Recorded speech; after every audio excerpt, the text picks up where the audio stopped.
Hello mga kaibigang oso, ohayo gozaimasu sa inyong lahat at eto na nga, magha-house tour naman tayo din sa aming tinutuluyan ni ate. Kumbaga nga ho pasilip ng kaunti, di are din kami natutulog ni ate sa isang kwarto. Ay di syempre ako'y sa baba at si ate sa bed at hindi naman kasya sa bed at malalaglag ang isa. Ay halos wala pa nga hong kalaman-laman ang kanilang bahay at kakalipat pa nga lamang ho ay kami naman agad ay nakadagos ng punta din ni ate. Ayan, nabinyagan agad namin. Tapos nga ho tinanong ko nga si ate kung pwede ako mag-video din sa bintana para naman mabidyohan ko yung labas at talaga nga namang ako'y takot din mag-video ho din sa loob ng base. Gawa ng syempre tayo naman ay bisita lamang dito ay hindi ko nga ho alam kung ano nga ba yung mga rules and regulation din sa base. Ay nakakahiya naman ano. Baka nga ako'y panay ang video at picture ay bawal na pala. Yari tayo diyan. Ay di ayan na nga ho yung itsura mula sa second floor. Ay di kami naman ay bumaba ni ate at are binidyohan ko nga ho yung backyard nila. Ay pagkakaganda. Pwede kang mag-gardening din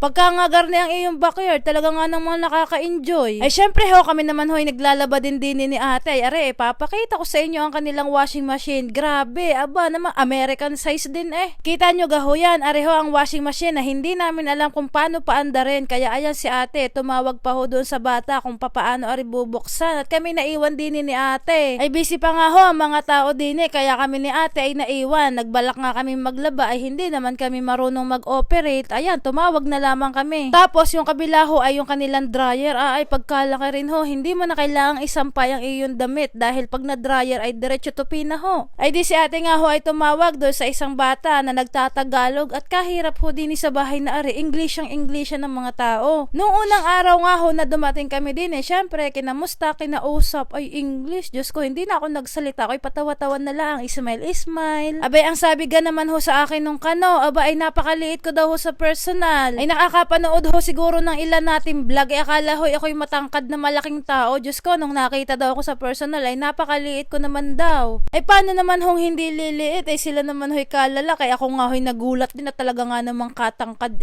Ay di ayan na nga ho ang kanilang labahan. Para na nga rin ho isang kwarto. Ayan, dini ho si ate nasa kitchen. Kaganda ho ng kitchen nila. Tapos may isa pa nga hong kwarto din sa baba. Ay di are, bakante pa nga rin ho at walang kalaman-laman. At ang kanilang nga hong gamit ay on the way pa. Ay ayan na lamang nga ho muna ang ating house tour.